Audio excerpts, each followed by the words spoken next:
Hi guys, అందరు ఎలా ఉన్నారు? నేను మీ తెలుగు మ్యాన్. ఈరోజు మనం మాట్లాడబోయేది చాలా ఇంపార్టెంట్ విషయం. ఆపరేషన్ ఆక్టోపస్ అంటే ఏంటి? హైదరాబాద్ పోలీసులు ఆపరేషన్ ఆక్టోపస్ 2.0 అనే భారీ ఆపరేషన్ ను స్టార్ట్ చేశారు. ఇది ఒక సాధారణ పోలీస్ ఆపరేషన్ కాదు. పాన్ ఇండియా లెవెల్లో సైబర్ క్రైమ్ నెట్వర్క్ ను బ్రేక్ చేయడానికి చేసిన ఒక భారీ యాక్షన్. ఈ ఆపరేషన్ లక్ష్యాలు ఏంటి? బేసికల్ గా investment scams, trading frauds, lottery scams, betting apps ఇలాంటి సైబర్ క్రైమ్స్ అన్నిటిని అరికట్టడం. ఈ ఆపరేషన్ రీసెంట్ గా 16 రాష్ట్రాల్లో జరిగింది. అంతేకాదు 100కి పైగా మందిని అరెస్ట్ చేశారు. అలానే 150కి పైగా బ్యాంక్ అకౌంట్స్ ను ట్రేస్ చేశారు. మొత్తానికి సుమారుగా 160 కోట్లకు పైగా స్కామ్ బయటపడింది. అసలు ఈ ఆపరేషన్ కు ఆక్టోపస్ అనే పేరు పెట్టడానికి గల కారణం ఏంటి? స్కామ్ నెట్వర్క్ కు చాలా హ్యాండ్స్ ఉంటాయి. అంటే బేసికలీ అకౌంట్స్ అండ్ ఏజెంట్స్ అనుకోండి. ఒకదాన్ని కట్ చేస్తే మిగతావి ఎలా అయినా పనిచేస్తాయి. అండ్ అంతేకాదు వీళ్ళకి ఒకరికొకరు తెలీదు అసలు. అందుకే మన హైదరాబాద్ పోలీస్ రీసెంట్ గా అన్ని లింక్స్ ను ఒకేసారి టార్గెట్ చేశారు. అయితే ఈ సైబర్ ఫ్రాడ్ జరుగుతుండగా మ్యూల్ అకౌంట్స్ అనే ప్రస్తావన చాలా బాగా వచ్చింది. అసలు మ్యూల్ అకౌంట్స్ అంటే ఏంటి? ఇది చాలా ముఖ్యమైన విషయం. మ్యూల్ అకౌంట్స్ అనేది స్కామర్స్ కి బ్యాంక్ ట్రాన్స్పోర్ట్ సిస్టమ్. అంటే సింపుల్ గా చెప్పాలి అంటే మీ బ్యాంక్ అకౌంట్ ను ఇతరులు వాడుకోవడం. ఉదాహరణకి నీ అకౌంట్ ఇవ్వు, నెలకు 10 లేదా 20 వేలు ఇస్తా అని అడుగుతారు. మీరేమనుకుంటారు? మనం ఎలాగో ఈ అకౌంట్ ని వాడటం లేదు అని, అట్లీస్ట్ మనీ అన్నా వస్తాయి కదా అని ఆ అకౌంట్ ని ఇచ్చేస్తారు. కానీ అసలు విషయం ఏంటంటే ఆ అకౌంట్ లోకి స్కామ్ మనీ వస్తుంది.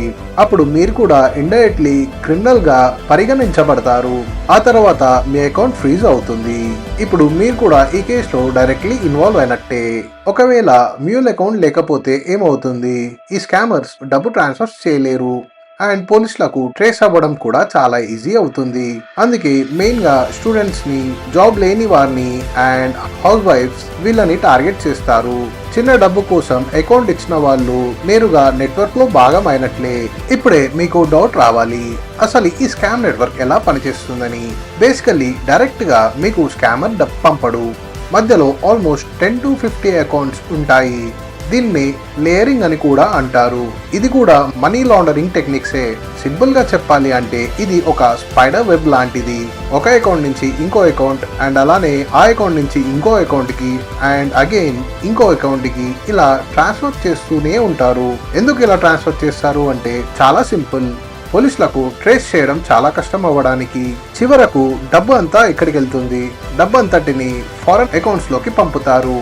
అంటే లైక్ డబ్బుని ఫారెన్ వాలెట్స్, క్రిప్టో, హవాలా ద్వారా బయటికి పంపుతారు. బట్ ఇలా చేస్తుంటే మన అకౌంట్స్ ఎందుకు ఫ్రీజ్ అవుతున్నాయి? మీరు తప్పు చేయకపోయినా కూడా అకౌంట్స్ ఫ్రీజ్ అవ్వచ్చు. ఇది ఎలా అంటారా? ఒక స్కామ్ అకౌంట్ నుంచి మీ అకౌంట్ లోకి ట్రాన్సాక్షన్ వస్తే పోలీసులు ఏం చేస్తారంటే ఇది కూడా స్కామ్ నెట్వర్క్ లో భాగమే అని ఒక స్కామ్ ట్రాన్సాక్షన్ కనిపించగానే ఆ చైన్ లో ఉన్న అన్ని అకౌంట్స్ ని ఫ్రీజ్ చేస్తారు. ఆ ట్రాన్సాక్షన్ లో మీ అకౌంట్ కూడా ఉన్నందున అప్పుడు ఆబ్వియస్లీ మీ అకౌంట్ ఫ్రీజ్ అవుతుంది అండ్ అందులో ఉన్న డబ్బు మొత్తం కూడా బ్లాక్ అవుతుంది. బేసికల్లీ మీరు ఆ డబ్బుని యూస్ చేయలేరు. ఎందుకంటారా? ఫర్దర్ ట్రాన్సాక్షన్స్ ఆపడానికి అండ్ ఆ నెట్వర్క్ ని బ్రేక్ చేయడానికి. కానీ సమస్య ఏంటంటే నిర్దోషులు కూడా ఇరుక్కుంటున్నారు. బ్రదర్, అన్ఫిష్ చేయడం ఈజీనే కదా అని మీరు అనొచ్చు. థియరీలో సింపులే, బట్ ప్రాక్టికల్ గా చాలా కష్టం. ఎందుకంటే బ్యాంక్ కి వెళ్ళాలి, అలానే పోలీస్ స్టేషన్ లో కంప్లైంట్ ఇవ్వాలి. ఒకవేళ మల్టిపుల్ స్టేట్స్ ద్వారా మనకి ట్రాన్సాక్షన్ జరిగి ఉంటే ఆయా స్టేట్స్ పోలీసులు కూడా ఇన్వాల్వ్ అవుతారు. సైబర్ క్రైమ్ నుంచి ఎన్ఓసి తీసుకోవాలి. మళ్ళీ ఆ ఎన్ఓసిని బ్యాంక్ లో సబ్మిట్ చేసి దెన్ అగైన్ బ్యాంక్ కూడా మనకి ఎన్ఓసి అప్రూవ్ చేయాలి. ఈ ఎన్ఓసి అప్రూవ్ చేయడానికి ఆల్మోస్ట్ 20 to 40 days టైం పడుతుంది. కొన్ని సమయాల్లో మేబీ ఇంకా ఎక్కువ రోజులు కూడా పట్టొచ్చు. మరికొందరు అకౌంట్ హోల్డర్స్ లాయర్స్ దగ్గర కూడా వెళ్తారు. ఒక సామాన్య మిడిల్ క్లాస్ బాధితుడికి అది ఖర్చే. అయితే ఇలాంటి సమయాల్లోనే మీరు తప్పకుండా తెలుసుకోవాల్సిన జాగ్రత్తలు ఏంటంటే ఎవరికి మీ బ్యాంక్ అకౌంట్ ఇవ్వద్దు, ఈజీ మనీ ఆఫర్స్ నమ్మొద్దు అండ్ అలానే రోడ్ పైన తెలియని వ్యక్తికి యూపీఐ పంపడం అండ్ ఎవరో వచ్చి క్యాష్ ఇస్తాం ఆన్లైన్ లో పంపించు అంటే చెయ్యవద్దు. అలానే అనుమానాస్పద ట్రాన్సాక్షన్స్ చేయొద్దు. మీ అకౌంట్ ని రెంట్ కి అస్సలు ఇవ్వకండి అండ్ అలానే బెట్టింగ్ అండ్ గ్యాంబ్లింగ్ యాప్స్ కి చాలా దూరంగా ఉండండి. ఇవన్నీ రెడ్ ఫ్లాగ్స్. బట్ కొన్నిసార్లు మనం ఎంత జాగ్రత్తగా ఉన్నా సరే మనకి తెలియకుండానే అయిపోతాయి. అలాంటి సమయాల్లో సైబర్ ఫ్రాడ్ అయితే వెంటనే మీరేం చేయాలంటే 1930కి కాల్ చేస్తే వారు ట్రాన్సాక్షన్ ట్రాక్ చేస్తారు. అలానే బ్యాంక్ వెంటనే మీ ట్రాన్సాక్షన్ ని ఫ్రీజ్ చేయగలదు. ఇదే సమయంలో మీ డబ్బును కూడా రికవర్ అయ్యే ఛాన్సెస్ ఉంటుంది. ఆలస్యం అయితే డబ్బు ఆల్రెడీ 5 to 10 అకౌంట్స్ కి దాటిపోతుంది. దీనినే గోల్డెన్ అవర్ అని కూడా అంటారు. అంటే బేసికలీ 1 గంట లోపల రిపోర్ట్ చేస్తే డబ్బు సేవ్ అయ్యే అవకాశాలు చాలా బాగా ఉంటుంది. చివరిగా చెప్పదలుచుకుంది ఏంటంటే పోలీసులు చేస్తున్న పని తప్పు కాదు, కానీ నిర్దోషులు కూడా ఇబ్బంది పడుతున్నారు. సింపుల్ ప్రాసెస్ ఉంటే మంచిగా ఉండేది. లైక్ లోకల్ బ్రాంచెస్ లో verification and fast and freeze process లాంటివి. ఇది ఒక టెక్నాలజీ వర్సెస్ క్రైమ్ గేమ్. అంటే స్కామర్స్ ఆల్రెడీ ఎప్పుడు కొత్త టెక్నిక్స్ తో ఒక అడుగు ముందుంటే పోలీసులు మాత్రం కొత్త ఆపరేషన్స్ తో వారి అడుగులను నిలిపివేసే ప్రయత్నం చేస్తున్నారు. బట్ ఈ మధ్యలో కామన్ పీపులే ఇబ్బంది పడుతున్నారు. సో మీరు మాత్రం గుర్తుంచుకోవాల్సిన 3 సింపుల్ రూల్స్ ఏంటంటే మీ బ్యాంక్ అకౌంట్ మీ బాధ్యత, మీ పిన్ మరియు పాస్వర్డ్ ఎవరితో షేర్ చేయవద్దు, అండ్ అలానే మీ అకౌంట్ యాక్టివిటీని క్రమం తప్పకుండా ఎప్పుడూ ట్రాక్ చేస్తూనే ఉండండి. రెండో రూల్ ఏంటంటే ఫ్రీ మనీ అనేది 99% స్కామే.